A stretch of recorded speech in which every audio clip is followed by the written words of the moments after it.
One morning, Miffy woke up and looked out of her window to find that her garden was completely covered with white snow. She wanted to run out and play in it. "First, you must put on some warm clothes, Miffy," said Mother Bunny. So Miffy put on her woolen coat and scarf and ran out into the snow. "I think I'll make a snowman," thought Miffy, and she started to roll a ball of snow.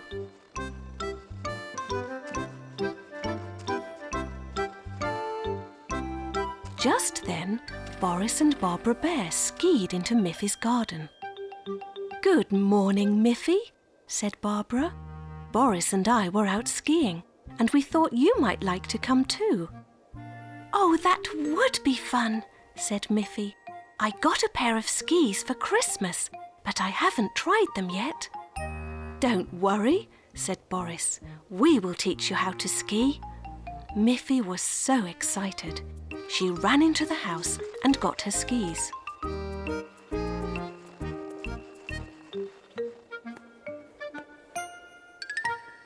Boris held her while she put them on. "You look like a proper skier already," said Barbara. "Let's start at the easy level, on the flat ground." "Oh, look!" shouted Miffy happily. "I'm really skiing!" But then she fell. "Don't worry, Miffy," said Barbara. "We've been skiing a long time, but we still fall down sometimes." Miffy picked herself up and was soon skiing along nice and smoothly.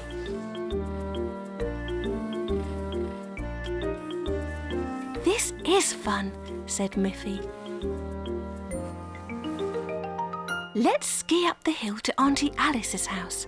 Then we can ski downhill on the way home." So they began skiing up the hill, but Miffy kept sliding backwards. Boris helped Miffy and showed her how to point the skis outward so that they could grip the snow. "I think I can do it," said Miffy. So she tried, and she found that it worked. It was hard work, and by the time they reached Auntie Alice's house, they were out of breath. Auntie Alice heard the swishing of snow and the huffing and puffing outside her house, and she came out to greet them. "Hello, mountain skiers," she said. "I think you all need a nice cup of hot chocolate." Boris, Barbara and Miffy took off their skis and went inside with Auntie Alice to enjoy some of her wonderful hot chocolate. "Thank you, Auntie Alice," said Miffy. "Now we are ready for the fun part, skiing down the hill." So they said goodbye to Auntie Alice and put their skis back on. "Be very careful skiing downhill," said Boris. "You have to learn how to slow down and not go too fast." But Miffy could hardly wait to start, and off she went, faster and faster down the hill. It was fun, but also a little scary. She forgot how to slow down, and when she came to a little hill, she flew right up into the air and landed in the snow. Boris and Barbara skied up to her.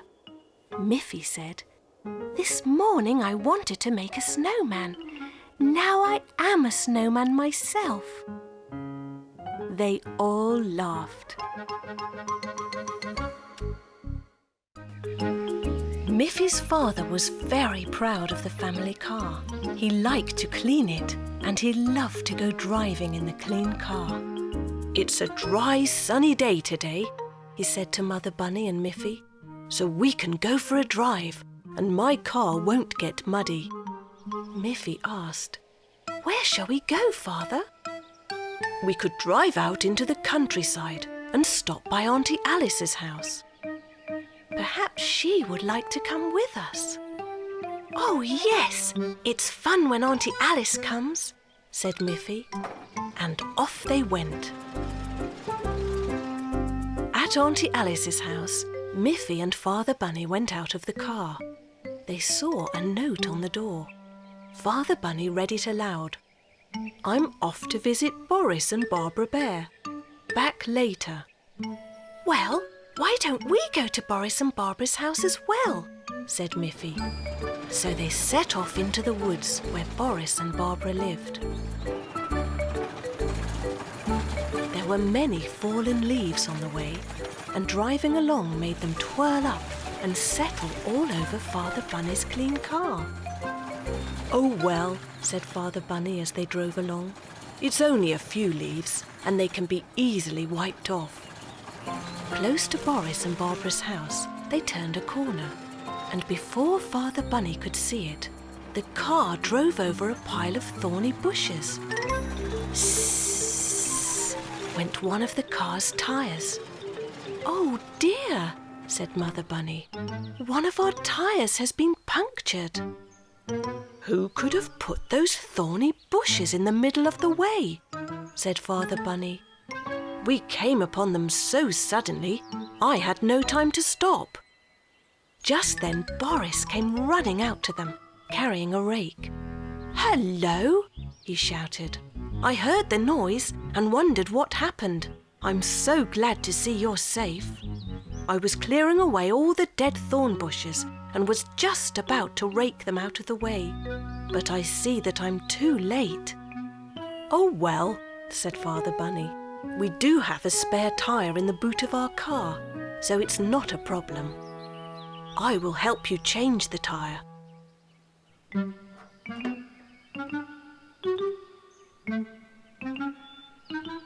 It was hard work and very dirty, and Father Bunny's suit had got all dirty.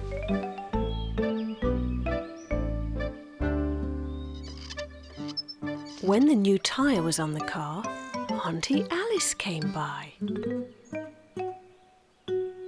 "Hello," said Auntie Alice. "What are you doing here?" "We were coming to see you and Barbara," said Miffy. "Oh dear," said Auntie Alice. "I'm already on my way home. It's a long walk and it will be dark soon." "We're late because we had a flat tire, but now we've fixed it, so we will be happy to drive you home," said Father Bunny. "Oh, thank you," said Auntie Alice. "That is very kind." So off they went with the new tire and Auntie Alice. It started to rain, and soon the ground became very muddy. By the time they dropped Auntie Alice off and arrived back home, their car was covered in mud. Miffy said to Father Bunny, "Father, it was so good that you cleaned your car this morning." And everyone laughed. In the autumn, the leaves began to fall off the trees. One day, Mother Bunny looked out of the window and said, "Miffy, would you like to help me clear up the leaves? We can't let them lie on the grass all through the winter." "Oh, yes, Mother," said Miffy. "Clearing the leaves will be fun." So Mother and Daughter Bunny each took a rake and began to rake up the leaves. Soon all the leaves had been cleared into a large pile. "You have worked very hard, Miffy," said Mother Bunny. "Come inside and I'll make you a nice cup of hot chocolate." While Miffy and her mother were inside the house, Snuffy came into the garden. She saw the big pile of leaves and thought it was there for her to have fun with.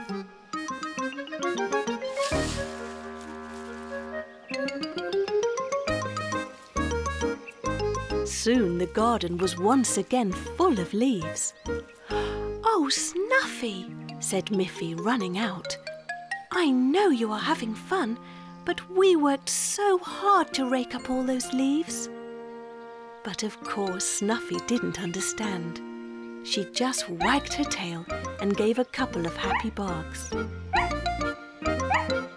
Then Mother Bunny came out and said, "Snuffy, if you sit quietly and wait while Miffy and I rake up all the leaves again, Then we will give you a nice bone." So Miffy and her mother once again raked up all the leaves into a big pile. It was even harder work the second time.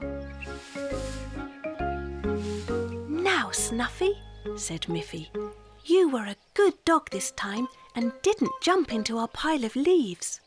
So you deserve your tasty bone, and we deserve some lemonade." And they all went inside.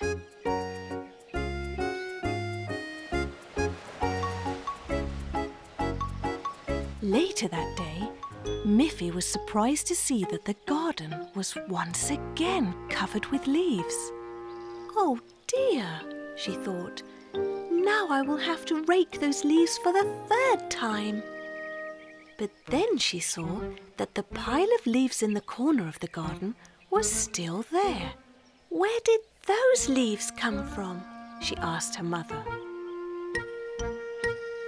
"Those are not the same leaves we raked up today," said Mother Bunny. "There were still many leaves left on the branches, and now the last of them have fallen. When we rake them up this time, the job will be finished." But Miffy was too tired to do any more raking that day. She went to bed and dreamt all night about millions of leaves blowing in the wind. When she awoke the next morning, she was surprised to find that the garden was completely free of leaves. They had all disappeared. "Mother!" shouted Miffy with great excitement. "The leaves are all gone! What happened to them?" "There was a strong wind during the night," said her mother. "Didn't you hear it?" "I dreamt about the wind," said Miffy, "but I didn't think the dream was real." "It was real," said her mother, "and this time the wind helped us. It blew all the leaves away. And now that all the leaves have fallen off, we won't have to rake them again this year." Miffy was very, very pleased. Miffy took a bite of a big biscuit.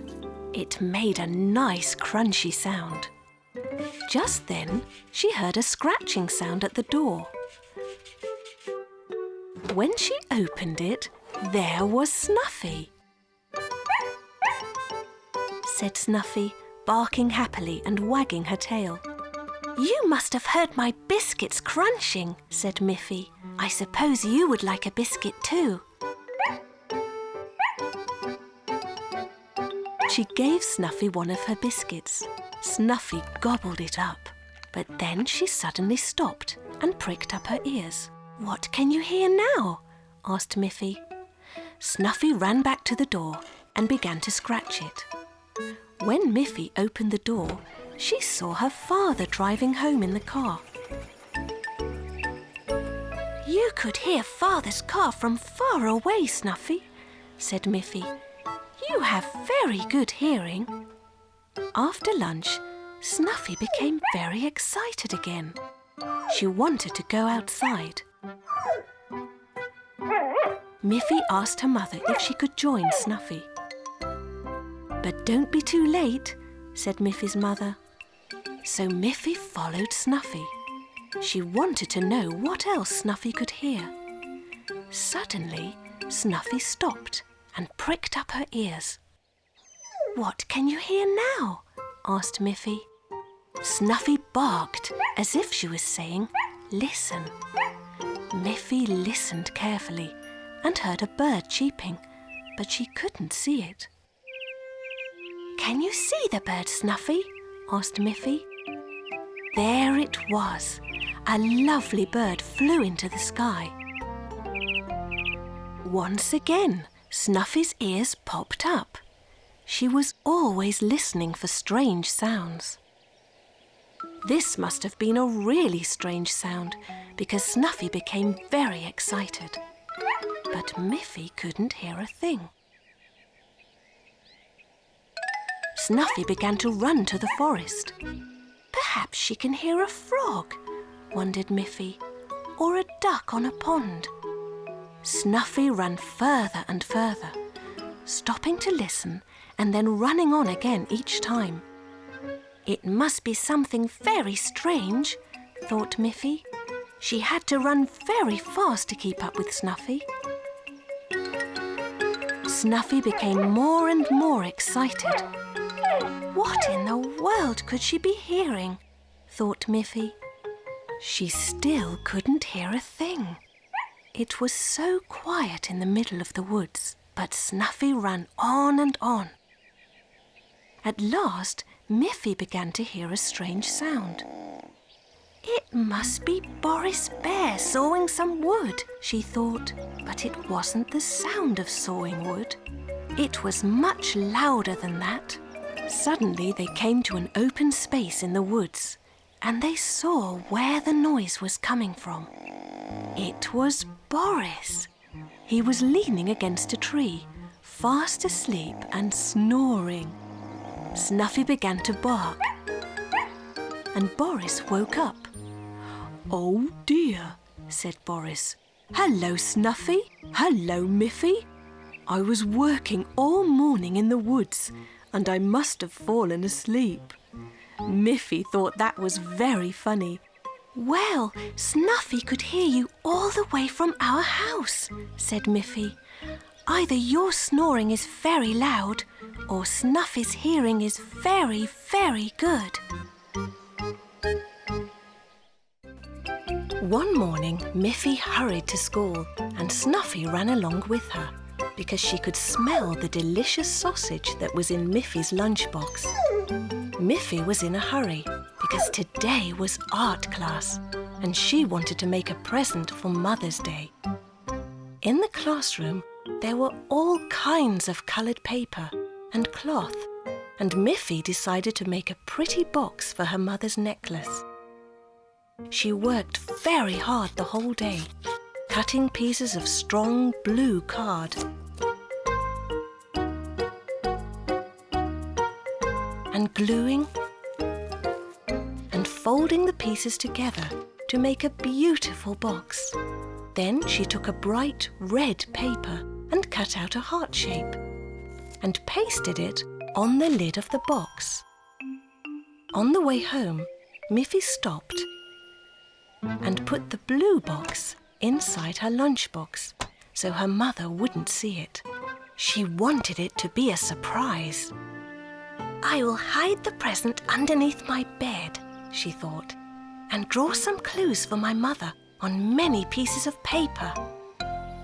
When Miffy took the blue box out of her lunchbox, she noticed that it smelt a bit like the sausage that she had eaten for her lunch. Snuffy smelt it too and came to see what Miffy was doing. "Shh," Miffy whispered. "This is a secret present for my mother." Miffy then took her drawing pad and drew a picture on each sheet.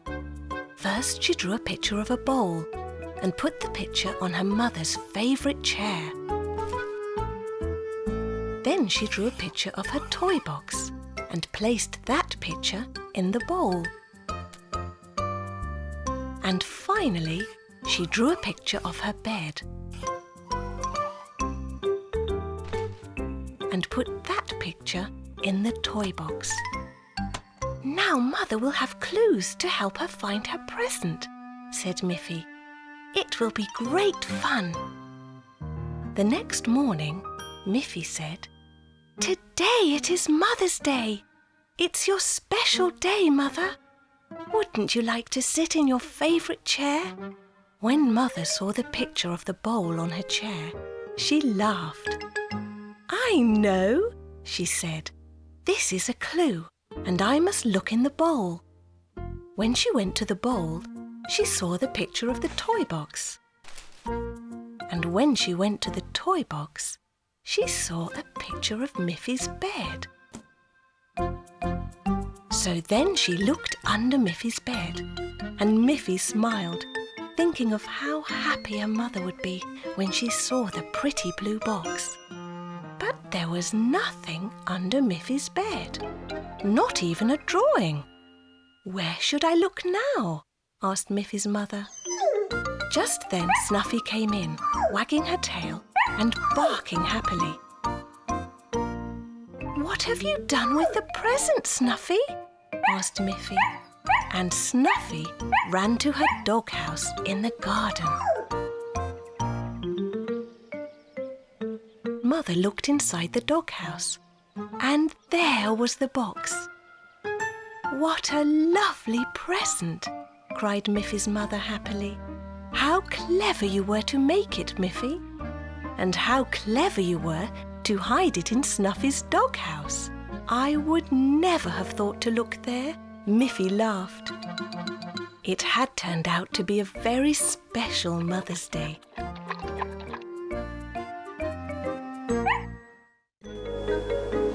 One day the wind was blowing very hard, and at Boris and Barbara's house a window had been left open.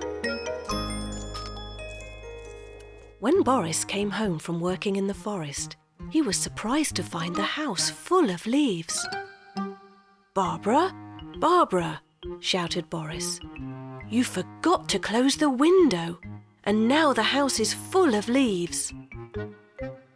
But Barbara wasn't home. Where could she be? Just then Barbara arrived with a basket full of groceries. "Hello, Boris," she said. "I was in the village shopping for food. But you forgot to close the window. Just look at the house. The wind has blown all of these leaves into our living room. You should have remembered such an important thing." "Oh, I'm sorry, Boris," said Barbara. "I'll sweep all the leaves outside again." "But you shouldn't get too angry, because you also forget things sometimes." "I never forget important things," said Boris. He was still rather annoyed with Barbara. "I'm going to see Miffy," he said. "I remember that I promised to build a shed for her."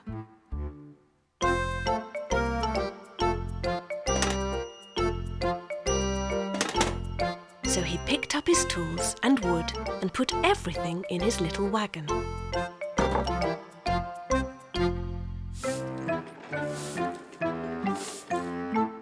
"Look," he said, "I remember to take everything I need so that I can do the job properly." Said Barbara. She didn't say any more, but continued to sweep the leaves as Boris pulled his wagon down into the forest.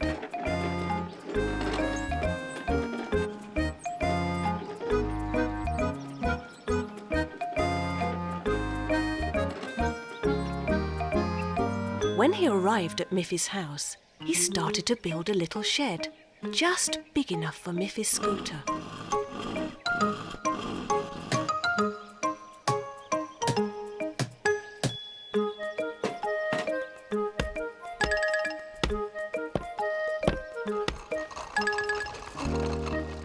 "It looks really good," said Miffy. "Thank you, Boris." And Boris felt very proud that he had done such a good job. Meanwhile, Barbara had finally finished sweeping all the leaves out of the house, and she was feeling very tired after so much work. She put the broom back in Boris's workshop in its proper place. And what do you think she saw on Boris's workbench? A lock and key! Just then, Miffy shut the door on her new shed, but it bounced back open again. "The door won't stay closed, Boris," said Miffy. "Did you forget to put a lock on it?" "Oh dear," said Boris. At that moment, Barbara appeared in Miffy's garden with something in her hand. It was a door lock. "Did you forget this, Boris?" asked Barbara. "I thought you never forgot anything important."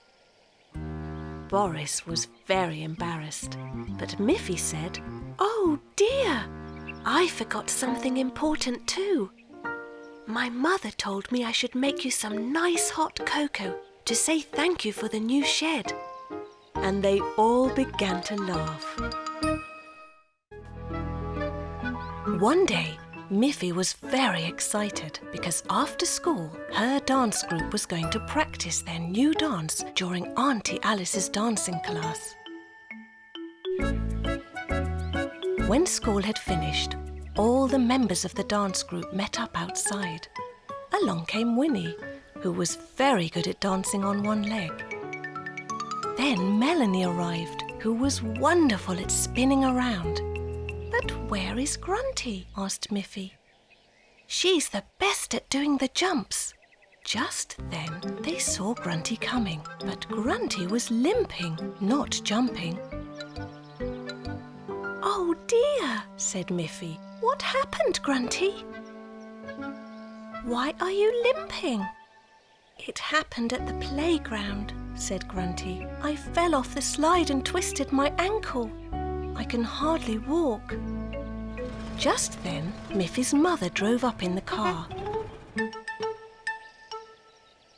"Don't worry, Grunty," said Miffy. "You don't have to walk. My mother will drive you up the hill to Auntie Alice's house. She knows how to cure sore ankles." "Yes," said Miffy's mother. "Auntie Alice knows a lot of useful things." So Mother Bunny drove off with Grunty. Miffy, Melanie and Winnie followed on foot. They took a shortcut through the fields, and they all arrived at the same time at Auntie Alice's house, on top of the hill. "I was wondering where you all were," said Auntie Alice. But when she heard that Grunty had hurt herself, she knew exactly what to do. "I'm going to get a cold, wet cloth and wrap it round your ankle, Grunty," said Auntie Alice. "That will make the swelling go away." Grunty sat on a chair with her leg raised on a cushion. It didn't hurt, but she was very sad that she couldn't dance with her friends.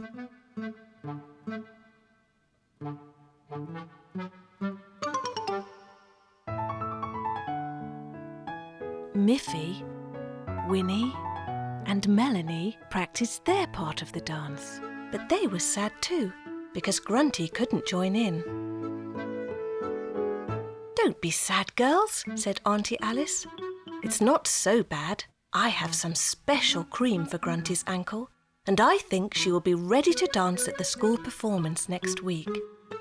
When the night of the school performance arrived, everyone wondered whether Grunty would really be able to do her jumps. The curtains opened and beautiful music began to play. First, Winnie danced out onto the stage and lifted one leg. "Bravo! Bravo! Hooray!" Then Melanie came out with her lovely pirouettes, and Miffy followed with a beautiful dance like a swan. Everyone waited to see Grunty. Winnie held her breath. Melanie closed her eyes. Miffy made a wish. Then Grunty appeared and made 3 big jumps across the stage. Everyone cheered. "Hooray! Hooray! Hooray!" Grunty said it didn't hurt at all, thanks to Auntie Alice. Mother Bunny had baked some delicious biscuits. Miffy was bringing some to Boris and Barbara Bear. As she walked through the forest, she saw a bird in a tree. At the bottom of the tree, she noticed that there were 1, 2, lots of mushrooms. And look, she thought, there are many white clouds up in the sky. She counted 1, 2, 3. Oh, and there are some beautiful butterflies. 1, 2, 3, 4. What else can I count? Then Miffy remembered that beyond the wooden bench there would be a few trees left before she reached Boris and Barbara's house. There was the bench. So she started counting. 1 tree, 2 trees, 3 trees, 4 trees, 5 trees, and there it was. "Hello, Miffy," said Boris. "It's so nice to see you. But look at the sky. There are some very dark clouds up there, and the wind is getting stronger. I think there is a storm on its way, and I should take you home right away." "But I brought some of my mother's delicious biscuits for you and Barbara," said Miffy. "Don't worry, you can visit us again tomorrow. Then we can all have biscuits and tea." So Boris took Miffy home. Soon the wind began to blow harder. Miffy was glad to be safely back at home. All night Miffy heard the wind blowing round the house. The next morning the wind had died down. But when Miffy looked out of her window, she saw leaves and tree branches scattered on the ground. At tea time, Miffy asked her mother if she could go to visit Boris and Barbara again. "Of course, dear," said Mother Bunny, and off Miffy went. She saw that leaves and tree branches had been blown down by the wind in the forest as well. When she reached the bench, she started to count. 1 tree, 2 trees, 3 trees, 4, but there were no more trees. The last tree had been blown down during the storm. Miffy was shocked. "Boris! Boris!" she shouted. She ran to Boris's house. Boris came running out of the house. "Look what has happened!" But Boris didn't seem surprised by what he saw. "Sometimes trees get blown down when there's a big storm, Miffy," he said. "But come with me." And he took Miffy out to the back of the house. "Look, every year I plant some new trees and let them grow a little. And when they're big enough, I plant them in the forest." "Can I help you plant a new tree beside the others?" asked Miffy. "Of course," said Boris. "We'll do it right away."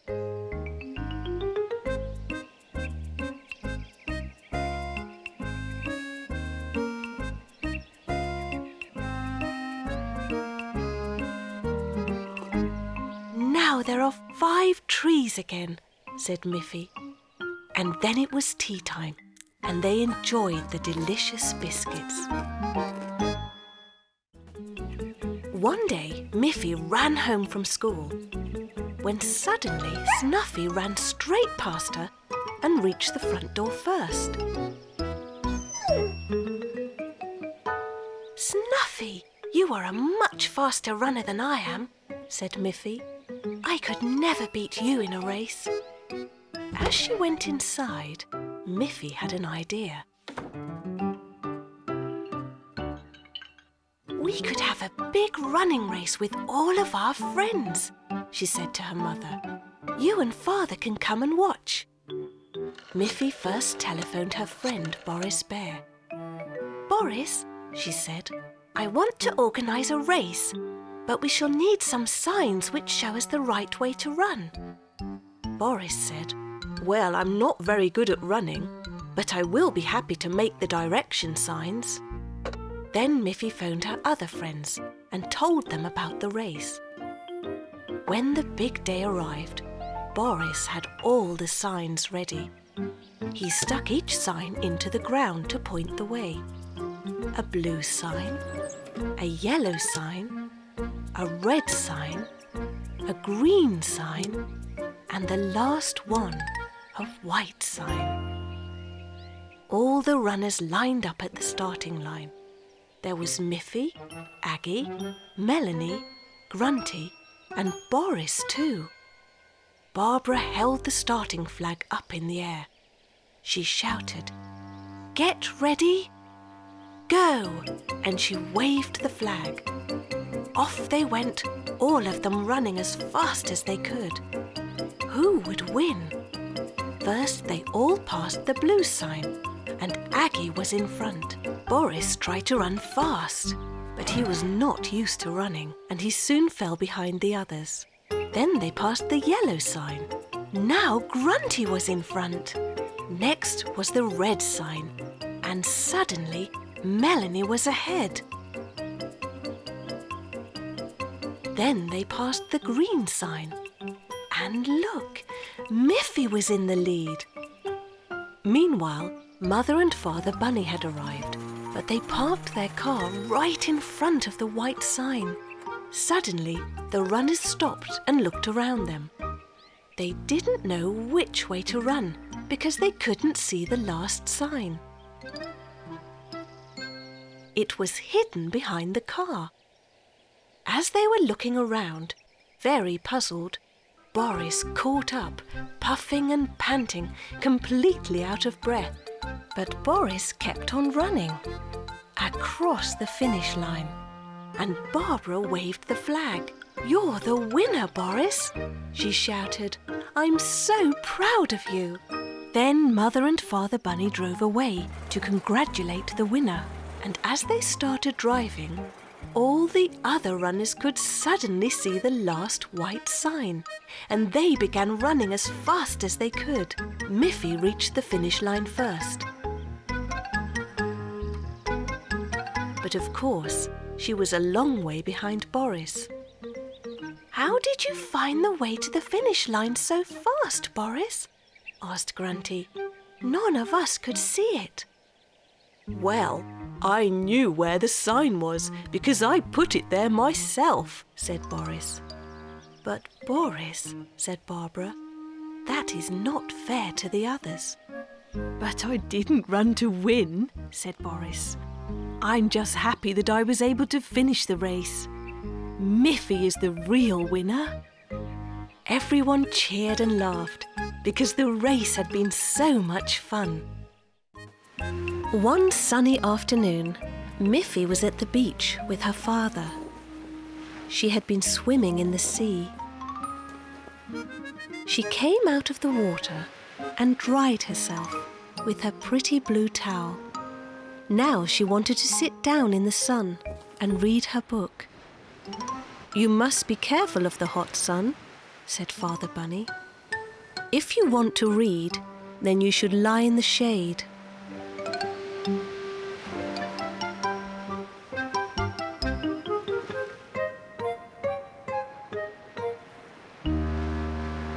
So Miffy found a shady place next to a colourful tent. She read a few pages of her book, but then the owners of the tent folded up the tent and left the beach.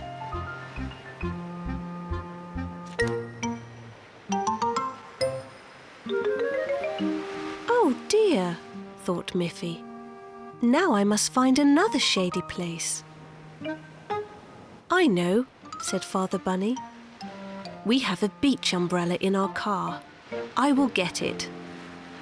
He put the beach umbrella in the sand. Once again, Miffy could sit down in the shade. But after she had read just a few pages, the umbrella suddenly snapped shut.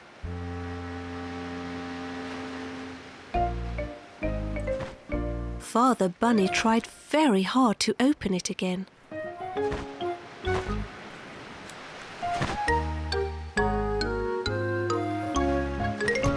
"I forgot to mend the umbrella, Miffy," Father Bunny said. Just then, a large cloud floated across the sky and blocked the sun. Miffy laughed. "Now the whole beach is in the shade," she said. But soon the cloud drifted away, and Miffy was in the hot sun again. There was nothing else to do but cover herself with her pretty blue towel.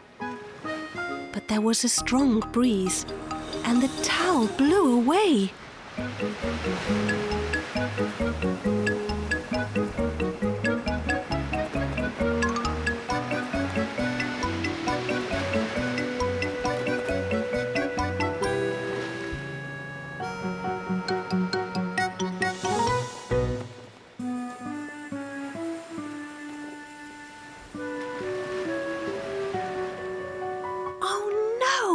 Said Miffy. She didn't know what to do next.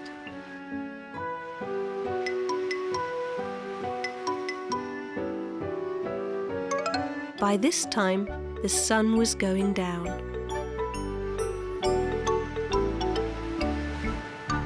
Now there is no problem, Father, said Miffy. It will soon get dark. Yes, said Father Bunny. The hot sun is going down, but that also means that it's time to go home. Miffy was sorry that she had to go home, but she laughed at how difficult it was to stay out of the sun at the beach. She climbed into her father's car, and as he drove them home, she fell fast asleep and dreamt of the bright yellow sun.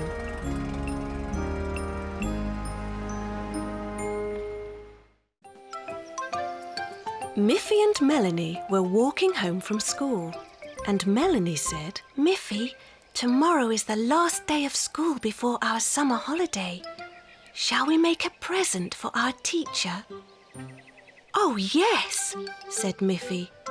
"I will ask my mother to give me a flower pot, and I will paint a nice design on it." "Good," said Melanie, "and I will make some pretty paper flowers to go into your pot." "Yes," said Miffy. "That way our present will be from both of us together." So the two little girls went home, each to make their part of the present.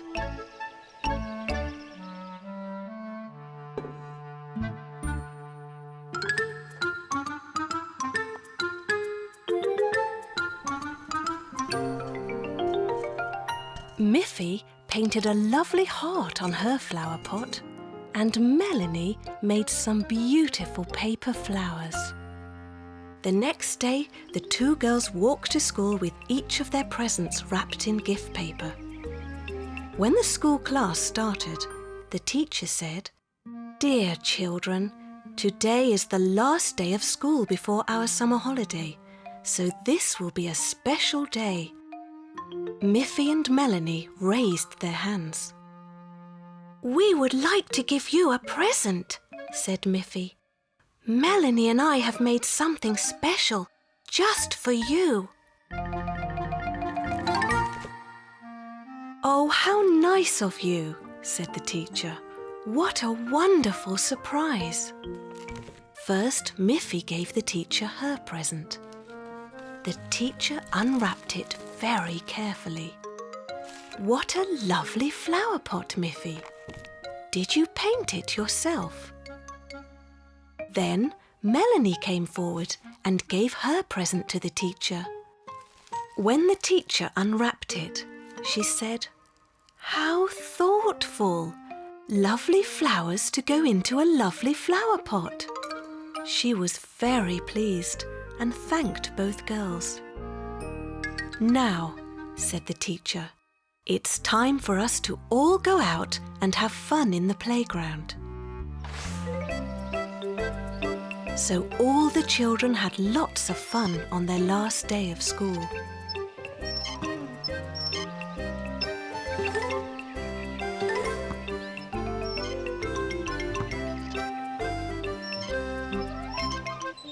Miffy and Melanie played on the seesaw, and while they were going up and down, Melanie pointed to the schoolroom window, which was lined with real flowers in real flower pots.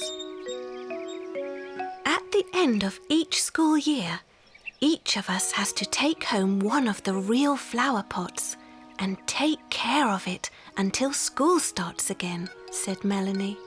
I wonder which of the pots we shall get, said Miffy. When they all returned to the classroom, the teacher said, "And now, children, I will give you each one of the flower pots to take home." And she began to hand each pupil one of the flower pots.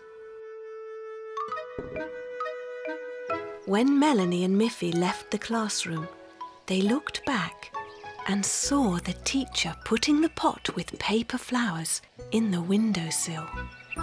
Because our flowers aren't real, they could stay in the classroom all summer, said Miffy. Now everyone has some lovely bright flowers, even the classroom.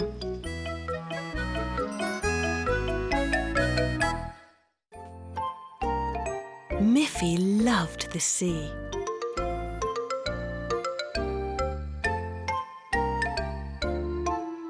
She liked to sail on it, and she liked to sit on a beach and watch the sea.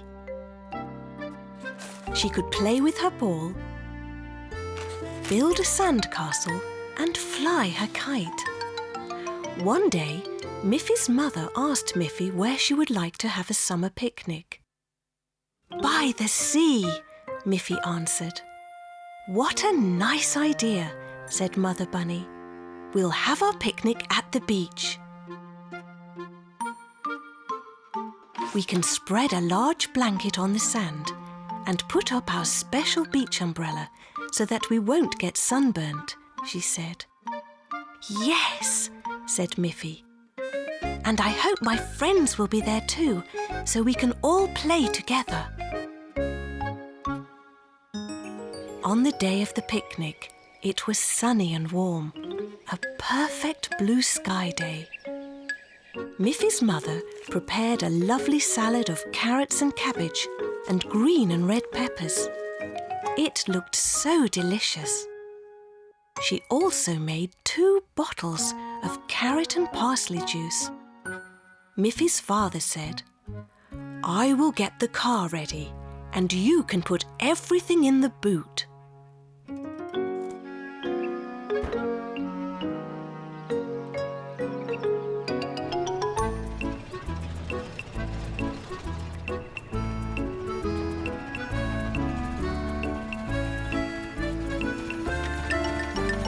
When they arrived, they saw that Boris and Barbara Bear were also at the beach.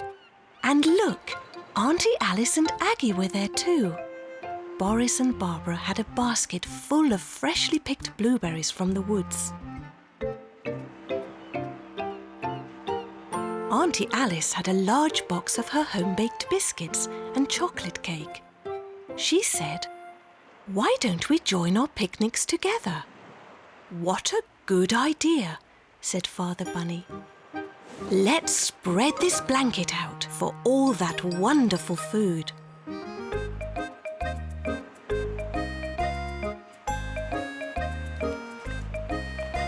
How good it tasted. They ate everything.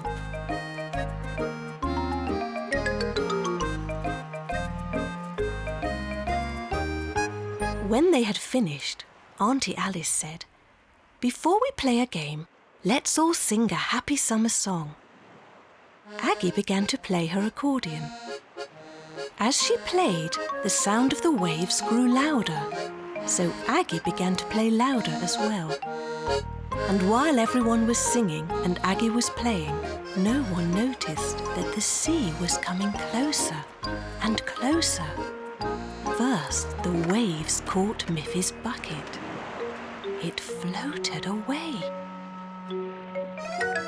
And then, before anyone realized, the sea had reached the towels. "Oh dear!" shouted Mother Bunny in surprise. "Everything will get wet." Auntie Alice quickly moved the towels away from the water. "I'm glad we finished all our food," said Mother Bunny. Everyone laughed. "We still had a wonderful picnic," said Miffy.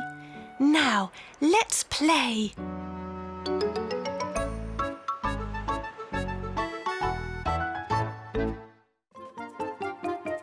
Where is my school bag, Mother? Asked Miffy one morning. Your school bag is just where you left it, Miffy, said her mother. But I have searched everywhere, said Miffy. I'll help you, said her mother. Let's search your room.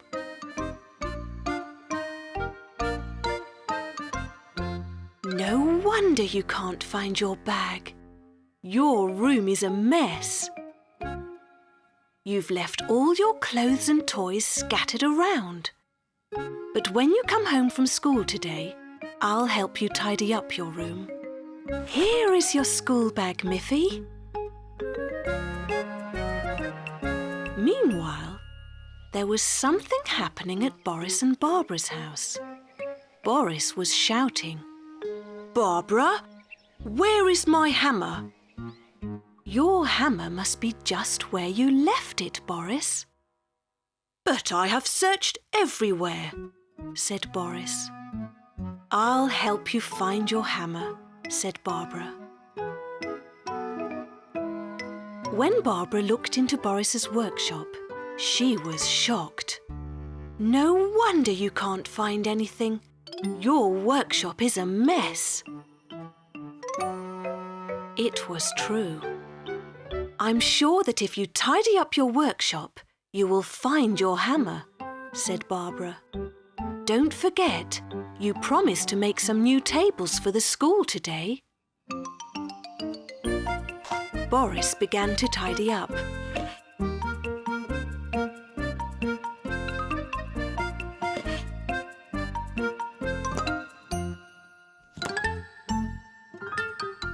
And soon found his hammer.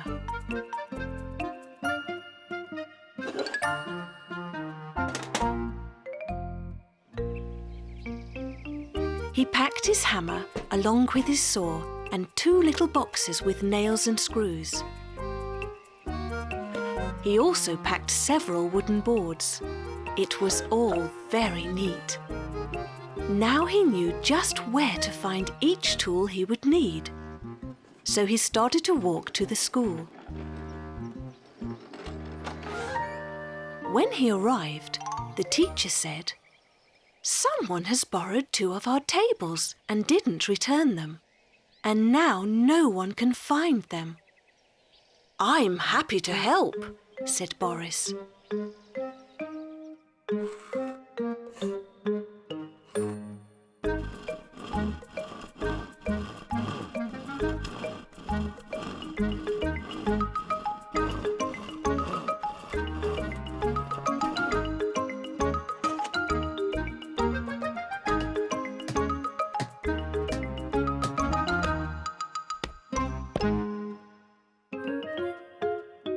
Miffy said to Boris, "I couldn't find my school bag this morning because my room was untidy.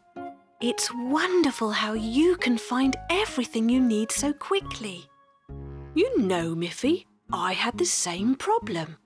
I couldn't find my hammer this morning because my workshop was so messy." Just then, Aggie and Winnie came in. "We borrowed some tables last week." "Goodness," said their teacher. "Boris has just built us 2 tables to replace the ones that you forgot." Boris looked at Miffy and winked. "You see, Miffy," he said, "how important it is to have everything in the right place." Miffy loved to look out of her window and watch birds flying over the meadows and butterflies flying over the flowers. "How wonderful it would be to fly," said Miffy. "I wonder if I could fly too. Maybe I can. I've just never tried. I don't have wings like the birds or the butterflies," she thought, "but maybe I could fly by flapping my arms." So she went outside and ran very fast, flapping her arms as hard as she could. But she just fell down.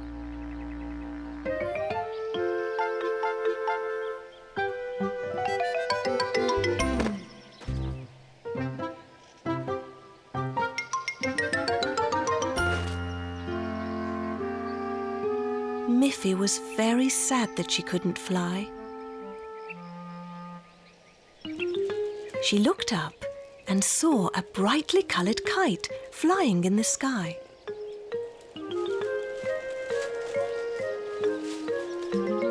At the end of the string was Grunty. Miffy ran up to Grunty and said, "Grunty, wouldn't it be wonderful if I could have paper wings and you could fly me like a kite?" "What a fun idea," said Grunty. So Grunty and Miffy ran to Miffy's house to ask for some paper. Miffy's mother just smiled and asked Miffy, "Why do you want to fly? Bunnies don't usually fly."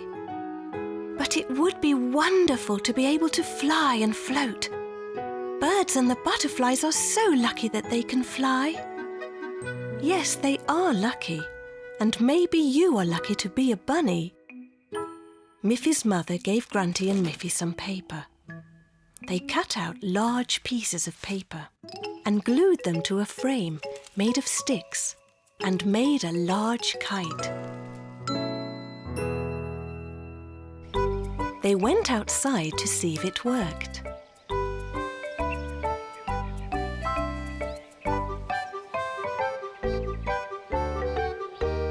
They tied Miffy to the kite, and Grunty pulled and pulled on the string. No matter how hard they tried, the kite could not lift Miffy off the ground.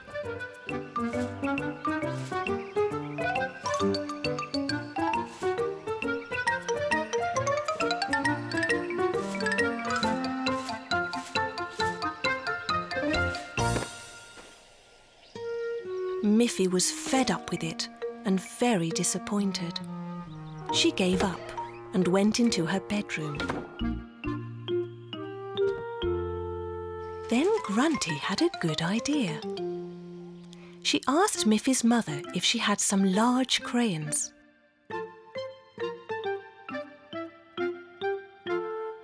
Grunty took the crayons and began to make a drawing on the kite. When Miffy looked out of her window again, what did she see? There was the kite flying high in the air, and on the kite was a drawing of Miffy. "Look, Miffy," said Mother Bunny, "you are flying at last." Miffy had to laugh.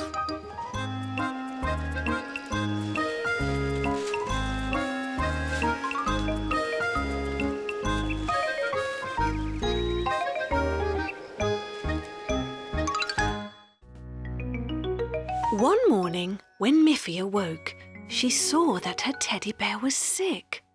His arm was dangling by a thread. "Oh dear," said Miffy. "You're looking very bad, little teddy. I'll have to take you to the doctor." "Is there a doctor for teddy bears?" she asked. "Well," said Mother Bunny, "the very best toy doctor is your own Auntie Alice." So straight after breakfast, Miffy carefully wrapped her sick teddy bear in a napkin and placed him in her scooter basket in order to bring him to Auntie Alice.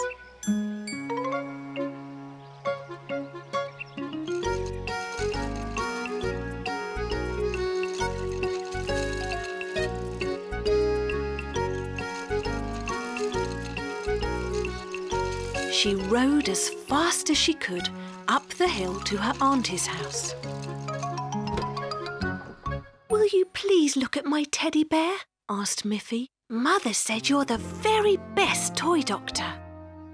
"Well," said Auntie Alice, "come in, Miffy dear, and let me examine the patient."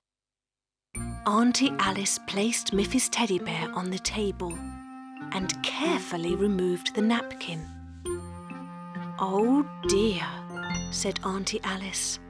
"This is a more serious condition than I thought. Look, even the stuffing is coming out of his body."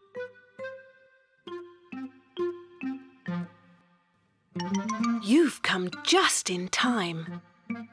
Oh, can you help him? Asked Miffy anxiously. I think I can, said Auntie Alice, but he will have to stay in my hospital for one night so that I know he is well again.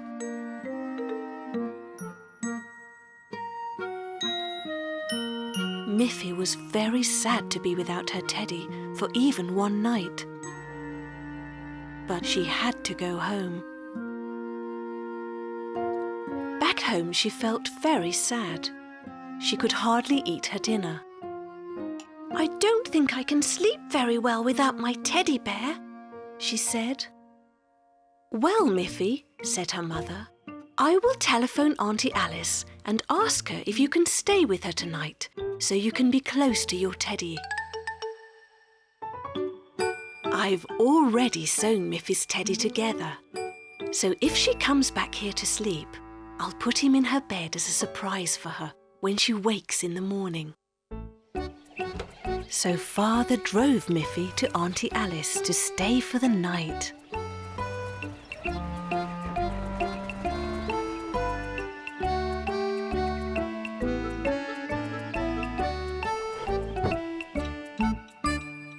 As soon as Miffy was asleep, Auntie Alice carefully tucked the repaired teddy bear under Miffy's blanket.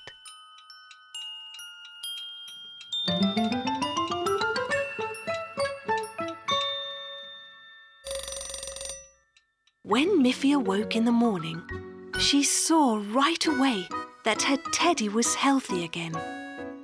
Oh, Auntie Alice, it's true, she shouted. You are really the best toy doctor that ever was. Thank you, dear, said Auntie Alice proudly, and Miffy was very happy that her teddy bear was well again.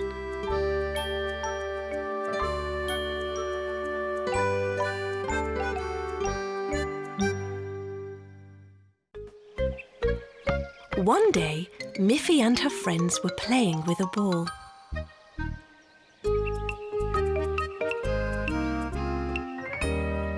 Let's see who can throw a ball the highest, said Miffy, and she threw her ball. Then it was Melanie's turn. It went even higher. Then Aggie tried. Not quite so high. Just then Poppy Pig came by. Hello, girls, said Poppy. I'm very good at throwing balls. May I try? OK, said the girl bunnies. Aggie said, but I don't think you can throw the ball higher than we can. Poppy threw the ball. Up it went, but it did not come down. What happened? Said Poppy. Did you see how high I threw the ball? Where is it? The bunny girls laughed. The ball is in the tree, said Melanie. You threw the ball high enough for it to get stuck in the tree. Luckily, the wind blew the ball out of the tree. OK. Let's see how far I can throw the ball this time.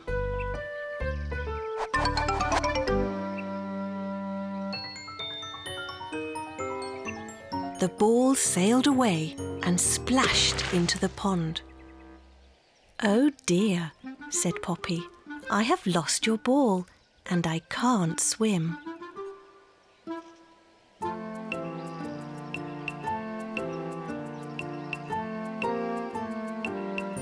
But just then, Miffy's father came along.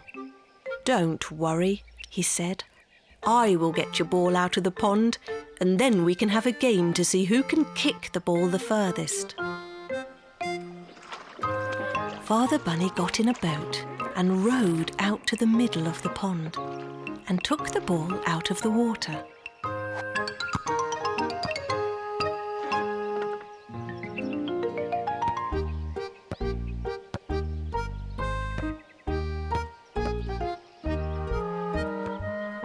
Aggie "Let's see how far you can kick the ball," said Father Bunny.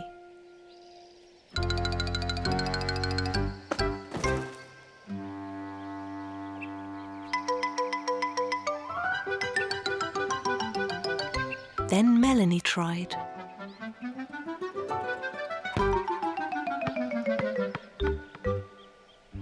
"All right," said Father Bunny.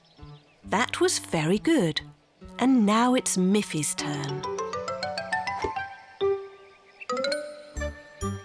"Now, young bunny girls," said Father Bunny, "I will show you how to really kick a ball." Poppy Pig was glad that she didn't have to kick the ball, but she watched Father Bunny to see how a ball should really be kicked. The ball sailed away straight towards Miffy's house. "Dinner is ready," called Mother Bunny. Aggie, Melanie, Poppy and Miffy gasped. Father Bunny was very sorry about what he'd done, and he was worried that Mother Bunny would be very angry with him. But Mother Bunny just laughed and said, "Well, at least the ball is in time for dinner. Now let's see who can run the fastest to the table."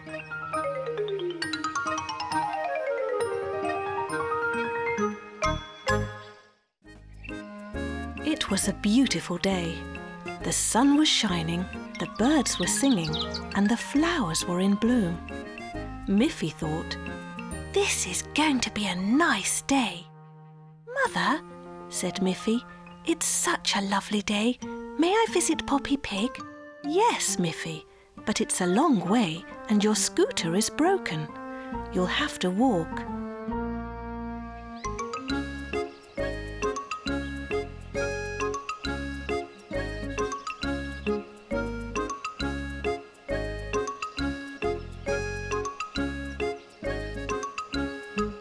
It was a long walk, and Miffy was happy when she reached Poppy's house at last. She knew that Poppy always had some nice biscuits to eat. When she knocked on the door, she could almost taste those biscuits, but there was no answer, and she looked up and saw a note stuck at the door. Miffy read the note. "I'm off to visit my cousin. Back next week," it said. "Oh, well," thought Miffy, "what else can I do on this lovely day?" She walked all the way back home.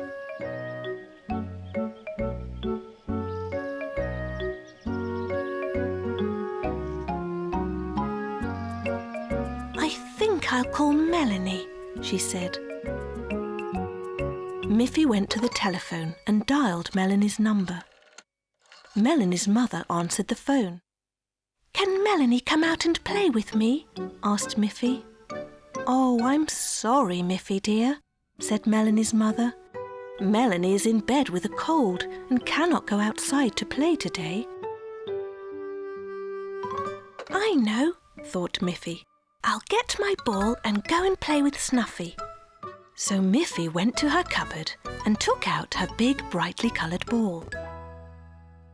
"Snuffy loves to chase this ball," said Miffy. She ran as fast as she could to where Snuffy lived. "We will have great fun," she thought. But when she got there, Snuffy was lying beside her empty food dish, fast asleep. Miffy could see that Snuffy had just had her dinner. Miffy bounced her ball up and down, but Snuffy only opened one eye, just a little bit, and then closed it again, and stayed fast asleep. So poor Miffy had to go home again, still with no one to play with on such a beautiful day. "I'll just have to play by myself," she thought, "but I can still have fun. I'll go and fly my kite." She took out her beautiful kite with the long ribbons. She held onto the string and ran across the meadow. She ran and ran, but the kite just bounced along the ground. there was no wind. No wind at all, and the kite could not fly up into the air. Miffy stopped running. This started off as such a nice day, she thought, but everything went wrong. I think I'll just go home. At home, Miffy took one of her favourite books from her shelf. Here is something that never goes wrong, she said. A good book. Miffy smiled as she read the funny story. What fun, she thought. It wasn't such a bad day after all. Every time Miffy passed Poppy Pig's house, she admired the beautiful apple tree in Poppy's front garden. In the autumn, the leaves were golden in colour. In the winter, there were no leaves at all. In the spring, lovely white blossoms covered the entire tree.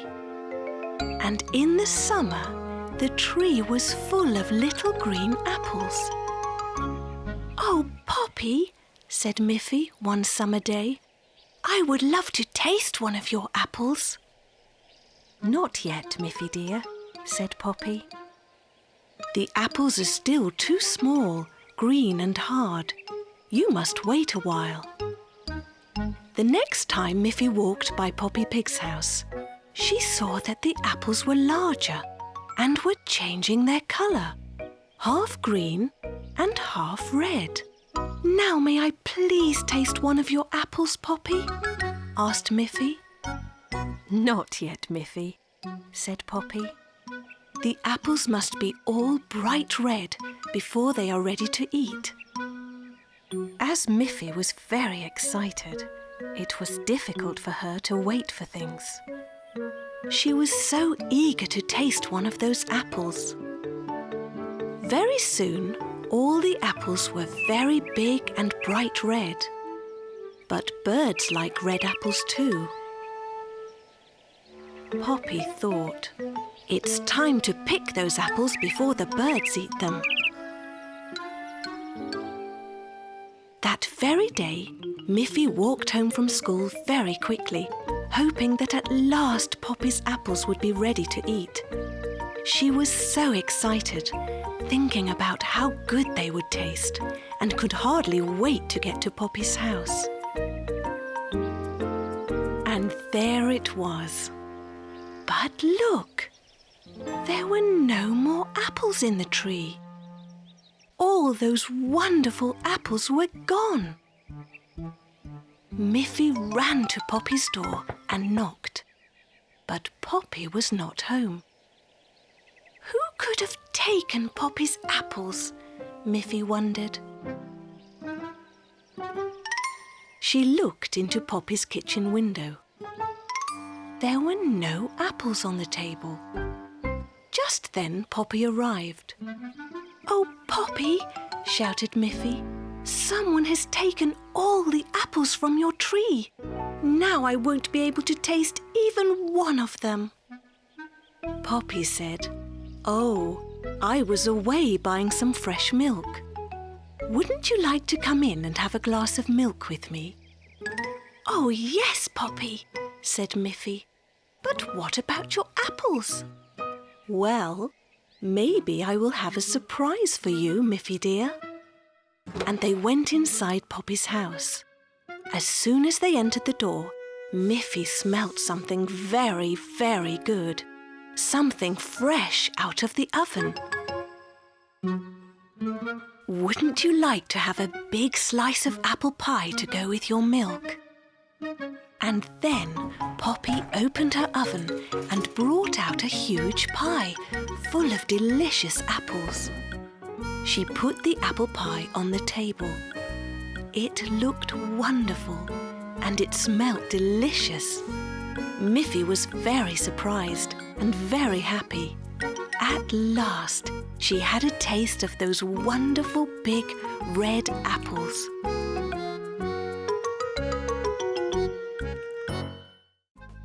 Miffy, Melanie and Grunty were invited by Boris and Barbara Bear to a picnic at their home in the forest.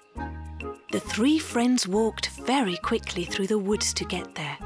They were all very hungry. Soon they were there, and they saw Boris making a circle out of some stones on the ground. Barbara was preparing lunch on the picnic table. "Hello, Miffy. Hello, Grunty. Hello, Melanie," she called. "I'm putting some of the vegetables from our garden into this pot. We will have a wonderful vegetable soup for our lunch." "Hello, Miffy. Hello, Grunty. Hello, Melanie," called out Boris. "I'm going to cook the soup for our lunch, and you are going to help me cook it. Melanie, you can look in the woods and find some very small sticks to help start the fire. Grunty, will you please fetch some logs from the pile in the back of the house? They will burn hot enough to do the cooking." Then Barbara said, "And Miffy, will you please help me slice the carrots and cabbage for the soup?" So everyone had a job to do.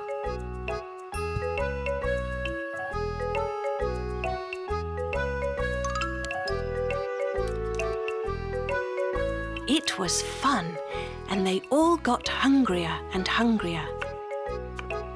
But when everything was ready, they noticed there was still one very important thing missing. "We have forgotten to bring water to boil the vegetables in," said Barbara. So Barbara and Miffy went to get water from the house.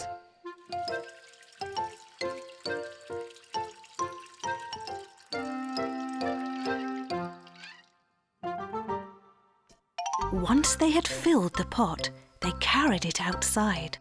They placed the big pot full of water and vegetables over the fire.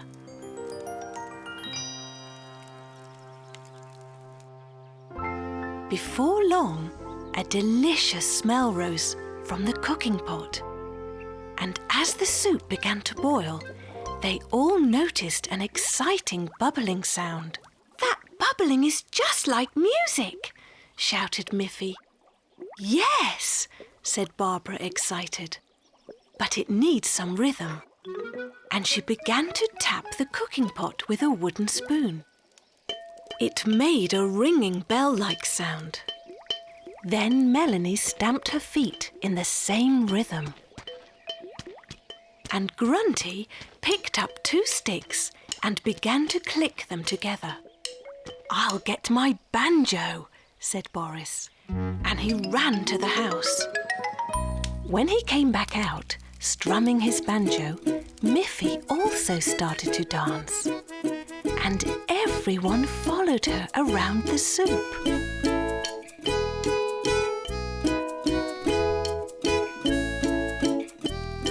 Tapping and clicking and strumming and dancing to the music. It was a real promenade, a real forest orchestra. When they had circled the cooking pot 3 times, the soup was ready at last. The music and dancing had made them all happy and very hungry. So when Barbara finally passed around their bowls and spoons, they all ate the delicious music soup with extra joy. It never tasted so good.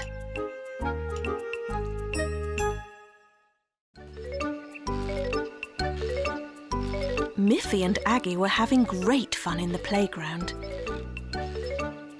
Look at how they went up and down on the seesaw. They were laughing and going up and down, up and down. Just then, Snuffy came running into the playground as well.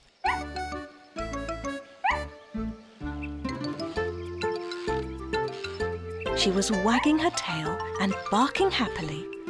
"Look, Miffy," said Aggie. "Snuffy would like to have a go on the seesaw too." "No, no," said Miffy. "Seesaws are not for dogs, Snuffy. You can have fun running around, but you would fall off the seesaw." Miffy and Aggie had finished their game on the seesaw, so they walked over to the merry-go-round.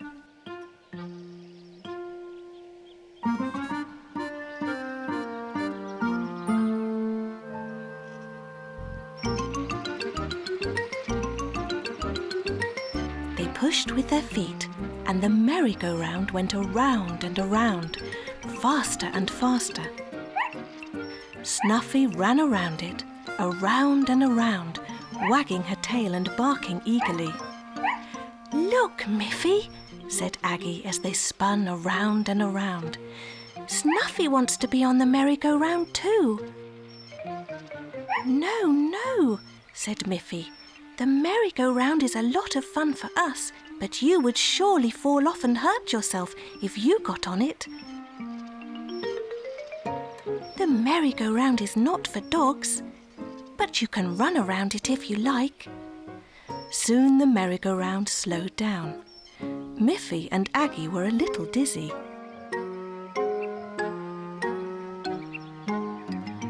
Snuffy still wanted to play, and she was almost able to climb to the top of the slide. But she wasn't able to hold on to the ladder, and she fell on the ground, making a little yelp.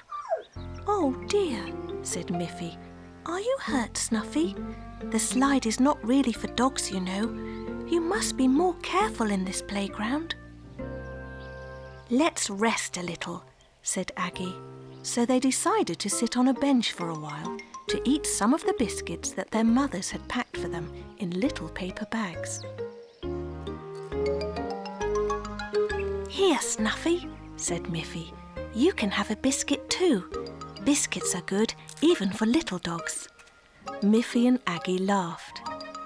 They didn't want Snuffy to be sad just because she couldn't join in. "So now, please wait quietly, Snuffy dear, while Aggie and I go to play on the slide." Then Miffy climbed up to the top of the slide and slid down, laughing happily.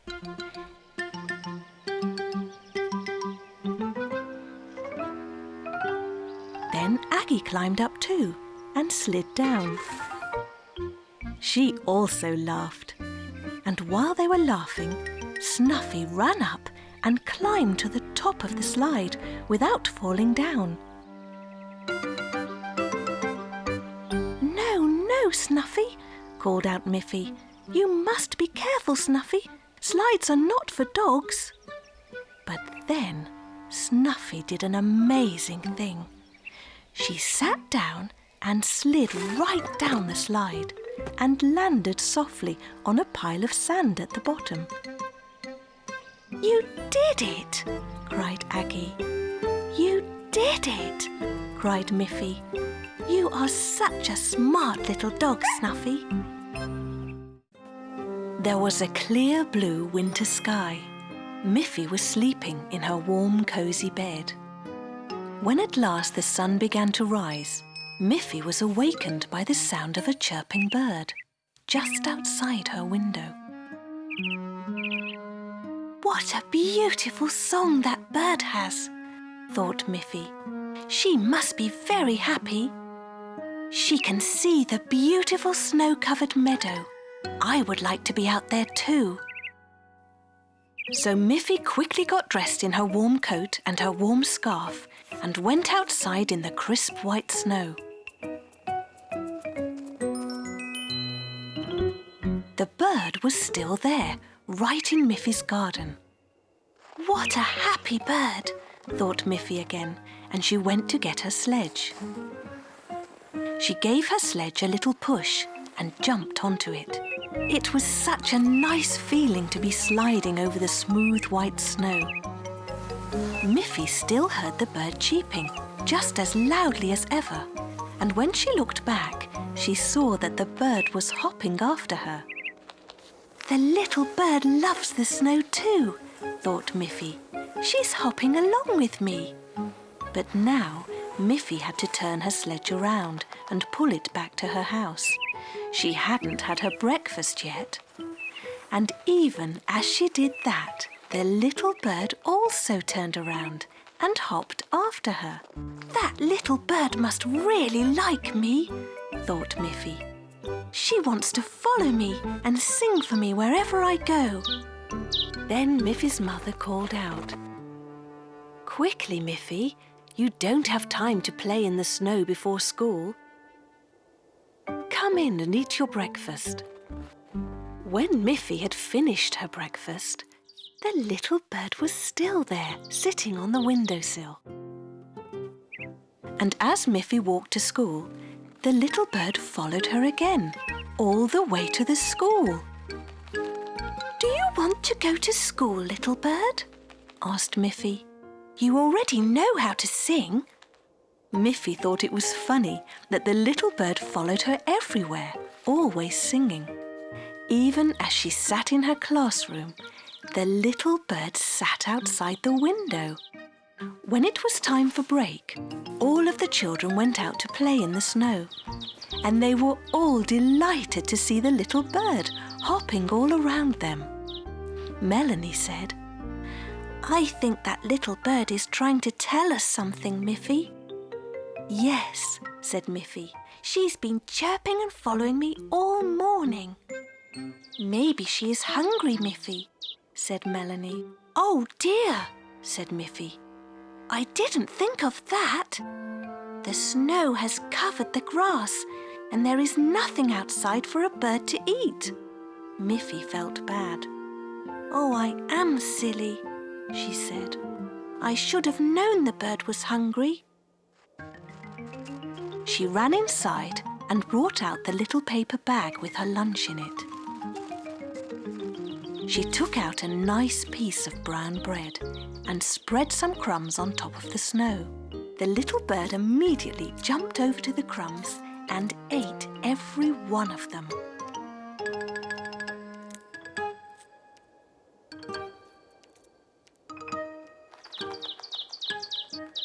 Then she flapped her wings and flew off.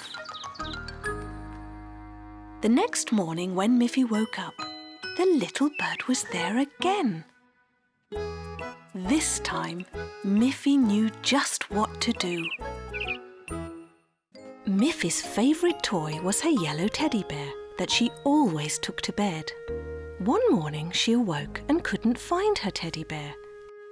It wasn't under her blanket where it should be, so she looked under her bed, and there it was. "You're such a grown-up teddy bear," said Miffy. "I think you should have your own bed so you can't fall out. I'll ask my good friend Boris Bear to make a bed for you. We shall go and visit him." So Miffy carried her teddy, and together with Snuffy, she walked through the forest to Boris's house. "Hello, Miffy. Hello, Snuffy," said Boris. "I'm always so happy to see you both, and I see that you have another friend with you." "It's my very own teddy bear, and he needs his own bed. Last night he fell out of my bed.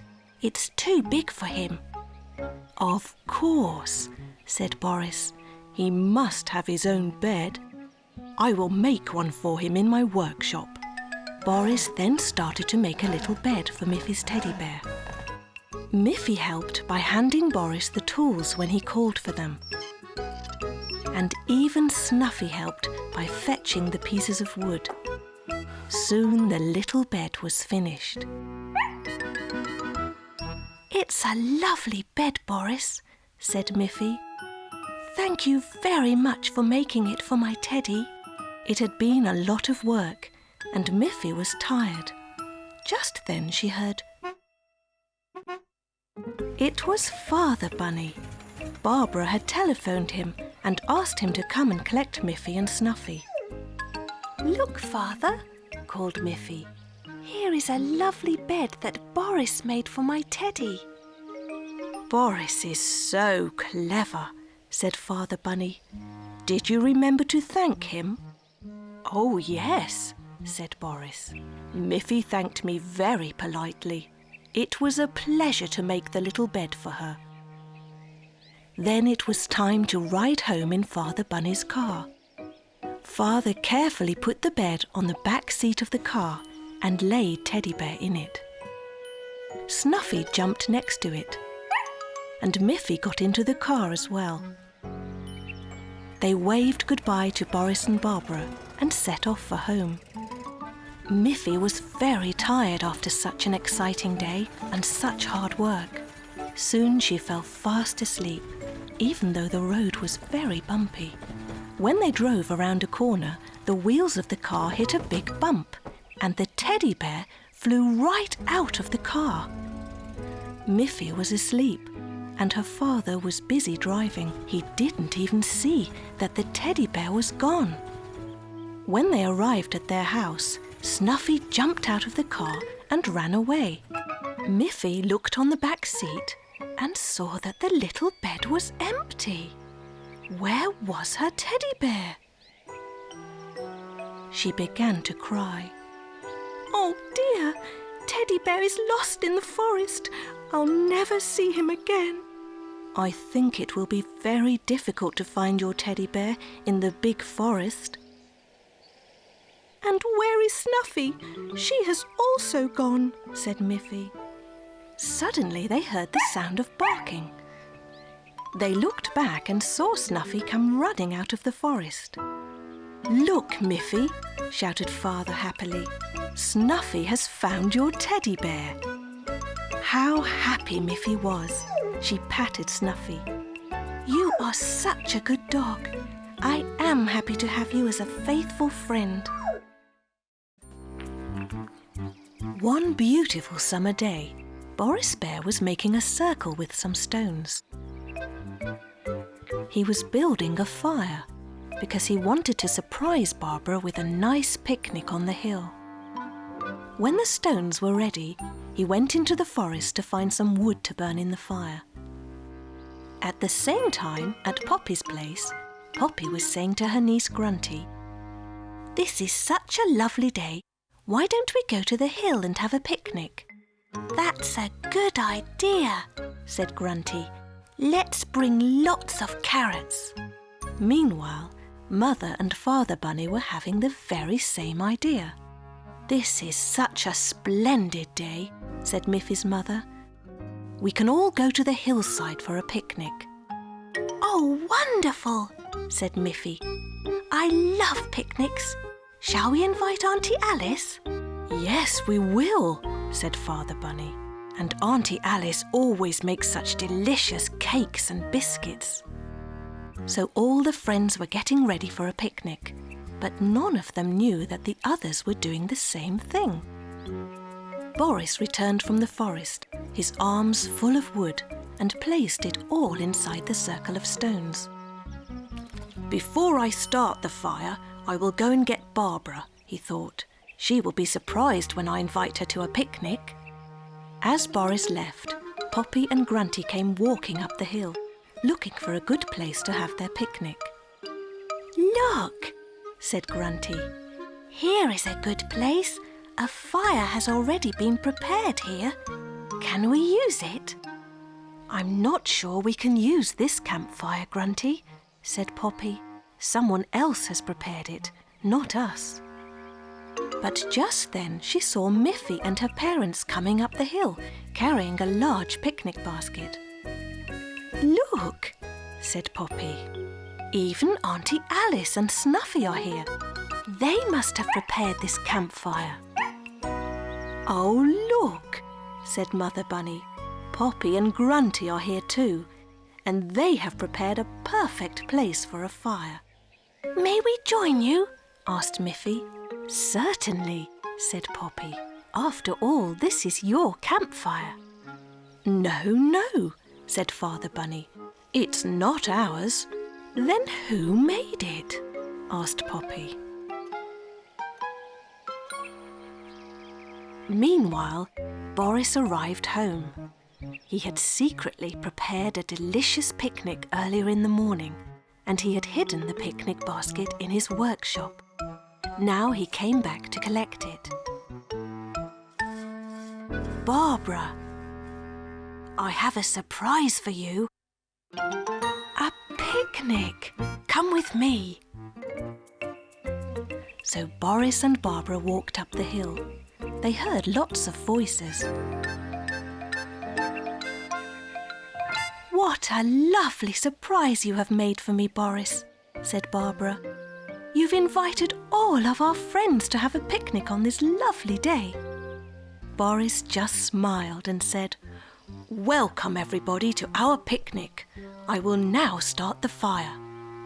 Aha, said Father Bunny. Aha, said Poppy. Aha, said Miffy. It was you, Boris, who prepared the campfire, said Auntie Alice. Be careful when you light the fire. Boris just smiled again. And they all joined together around the blazing fire and enjoyed a wonderful picnic on a wonderful day. Poppy Pig was passing by Miffy's house, pulling a cart, carrying a large Christmas tree in a pot. Good morning, Poppy, said Miffy. Where did you get that beautiful tree? Boris gave it to me, Miffy, said Poppy.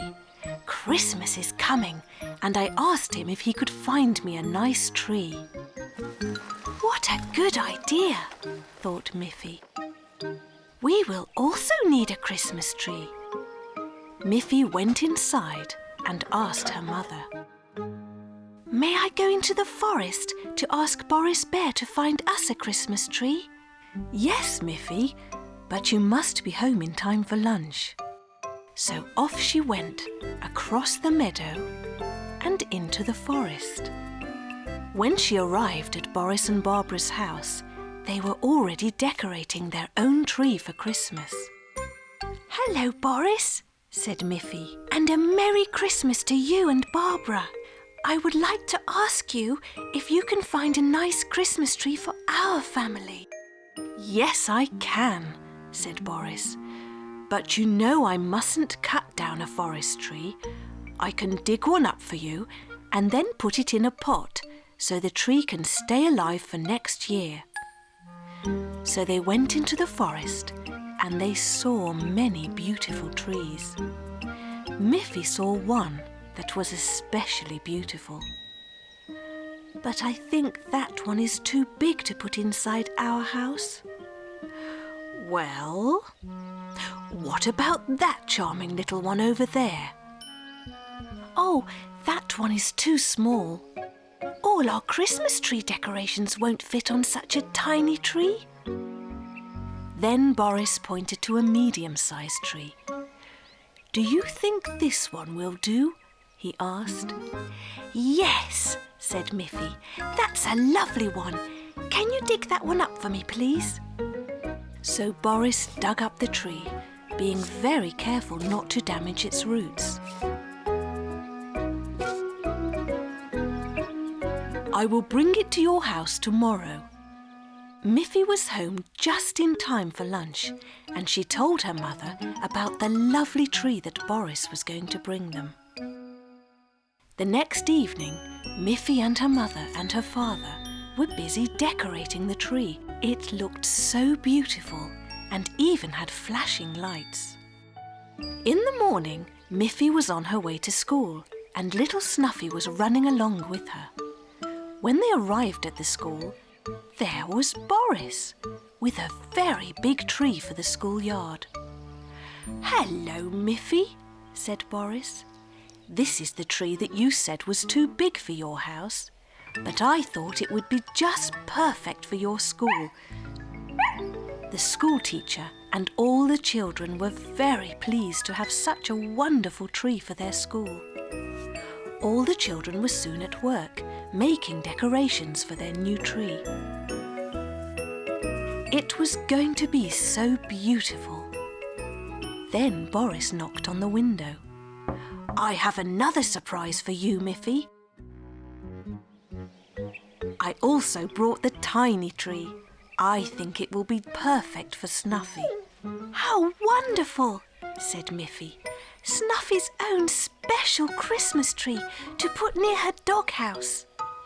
All the school children were happy with their big tree. At Christmas, Miffy and her parents were happy with their medium-sized tree.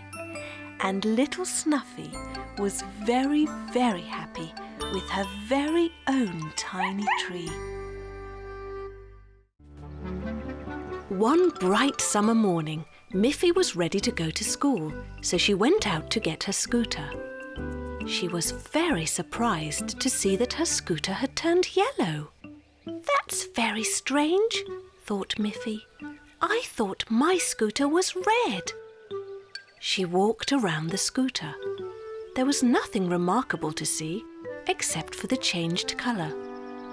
Miffy carefully touched the frame to see whether the yellow colour might have been painted on, but it hadn't. She ran back into the house. "Mother," she asked, "can a scooter change colour overnight?" "I don't think so, Miffy," said her mother.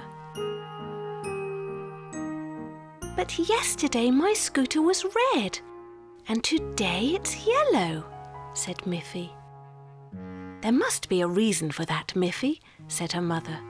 "Best to take the yellow scooter to school now, and we will solve the puzzle later." So Miffy went to school on the yellow scooter. She was very puzzled. How could this have happened? She wondered. All day she wondered about what had happened to her red scooter, and she couldn't concentrate on her lessons. When class was over, Miffy came out of school with her friend Melanie and looked at the other children's scooters. There was a blue scooter. There was a green scooter. There was a brown scooter, and there were 2 yellow scooters. But there was no red scooter. "Well," said Miffy, "I still have to solve the mystery." Melanie was surprised too. "I thought you had a red scooter, Miffy," she said. "So did I," said Miffy. "But when I woke up this morning, my red scooter had changed into yellow, just like magic." "Would you like to ride home with me, Melanie? Maybe you can help me find out what happened." Melanie got on her blue scooter, and the 2 girls rode to Miffy's house. There they saw a bright red scooter right in front of the house. Miffy was surprised. "How can I have 2 scooters?" she wondered. Just then Miffy's father came out of the house.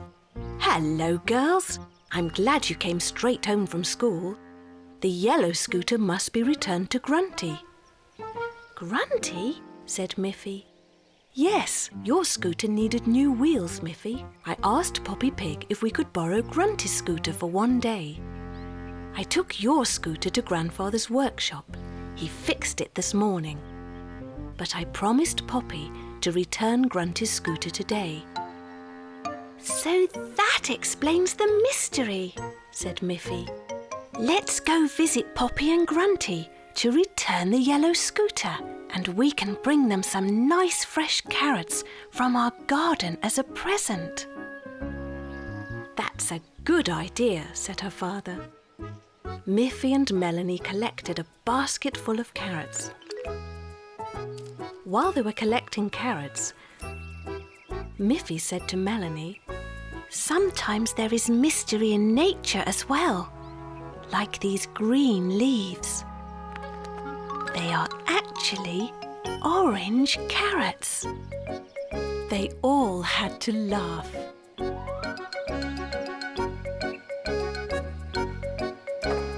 And then they set off to Poppy's house.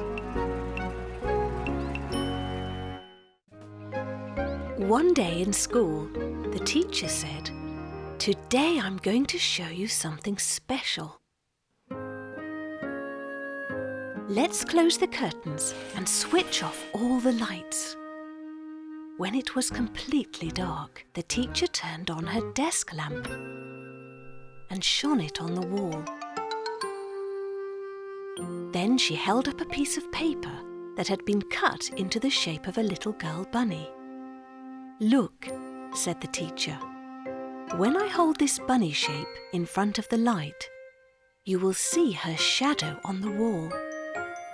And there it was, a great big shadow, exactly in the shape of a girl bunny. "Can you see?" said the teacher. "When anything or anybody is in front of a light, there will be a shadow. You can try it yourselves when you go out in the sunshine. As Miffy and her friends walked home, it was getting dark and the sun was low in the sky. All the trees cast shadows of their trunks across the ground. "Try not to step on the shadows," said Miffy. "Let's jump over them and only walk on the sunny parts."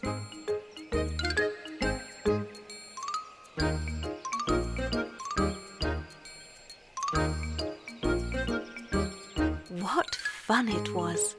The little girl bunnies giggled and laughed as they jumped along, being very careful not to step on the shadows. Miffy was still laughing when she arrived home and waved goodbye to her friends. At the dinner table that evening, she told her mother and father everything she had learned about light and shadows. But now it was night time and the sun had gone. It was time for Miffy to go to bed. After her mother and father kissed her goodnight, Miffy went into her room and changed into her pajamas. She walked over to her bed and turned off the light. But just then, she saw something move on the wall. She turned the light back on, but she couldn't see anything. When she turned it off, there it was again. "What's that in my room?" thought Miffy. She was a little frightened. She went to her door and called her parents. "Mother, Father, there's someone in my room." Miffy's mother and father came straight away, but they couldn't see anyone in Miffy's room. Except Miffy. "But there is something," said Miffy. "Look! When I turn off the light, I can see something moving along my wall." And there it was. Something very big with very long ears. Father Bunny laughed. Mother Bunny laughed too. "That's your own shadow, Miffy," said her father.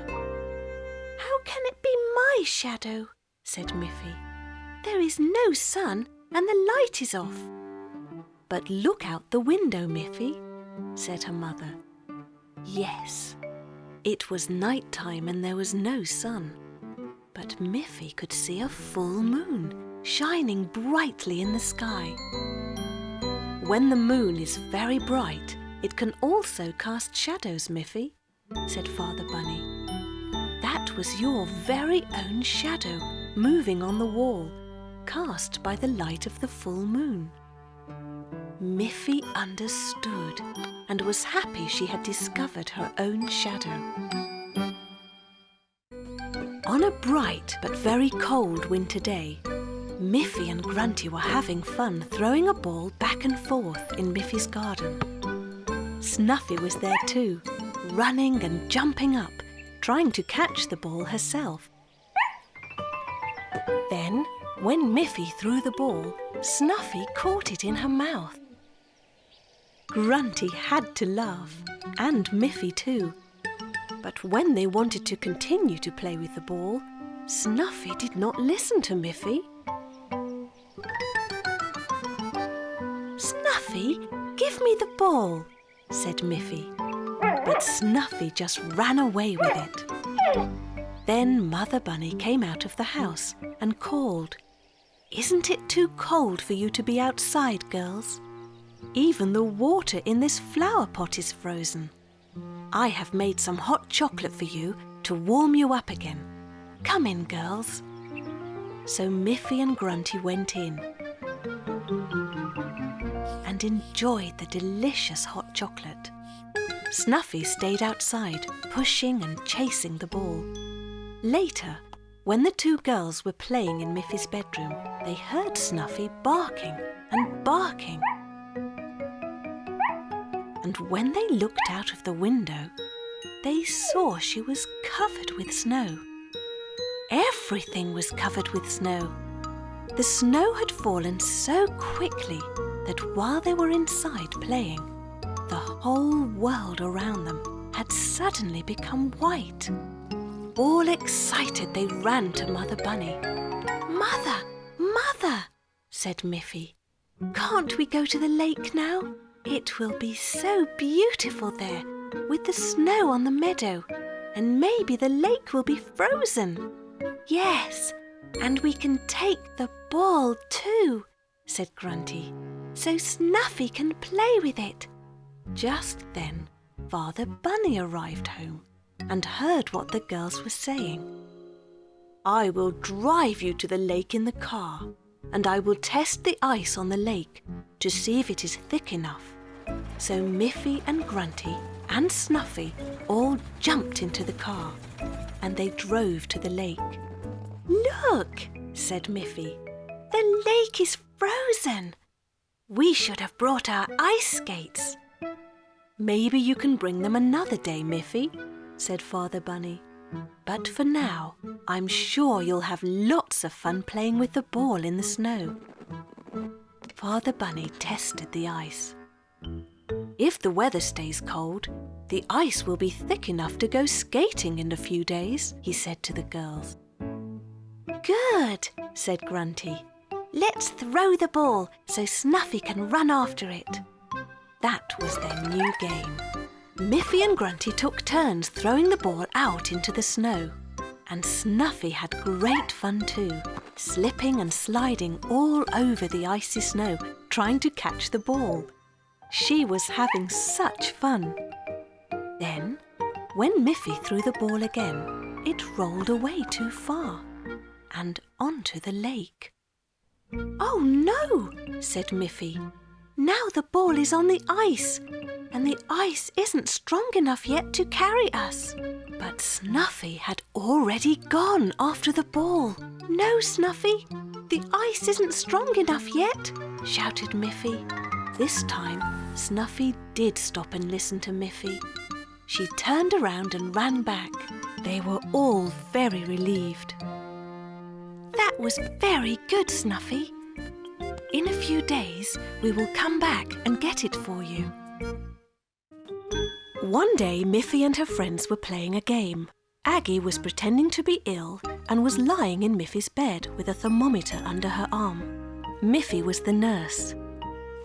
She pulled out the thermometer, looked at it, and gasped. "Doctor, doctor," called Miffy. "I think you should come and look at Aggie." Then Dr. Melanie came in and lifted Aggie's hand. "This could be serious," she said. "We must give Aggie some medicine." "Oh dear," said Miffy. "We have no medicine, doctor." So Melanie went to the kitchen and called out, "Mrs. Bunny, do you have some medicine we can give to Aggie?" Miffy's mother smiled, but she didn't want to spoil the game. She knew the little bunny girls liked to play doctor. So she said, "Well, I do have some excellent sweets. I'm sure they will make Aggie well in no time."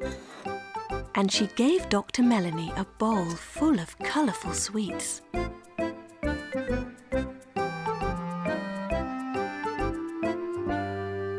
Melanie gave Aggie one of the sweets. She then gave one to Nurse Miffy, and of course, she took one for herself. "We have to be sure this is good medicine," she said. And then she said very loudly, "Aggie is so ill that she will need a lot of this medicine." At that very moment, Father Bunny came home from work. "What is that I just heard?" he said. "Aggie is ill? My goodness!" "Don't worry," whispered Mother Bunny. "The girls are just pretending. They're playing doctor." Father Bunny wanted to join in with the game too. "Well, well," he said. "I'm glad there is a doctor in our house. I'm not feeling so well myself." "Doctor, doctor," called Mother Bunny. "You have another patient here." So Dr. Melanie came in and felt Father Bunny's pulse. She said. She called out to Miffy. "Nurse Miffy, can you bring me my doctor's set?"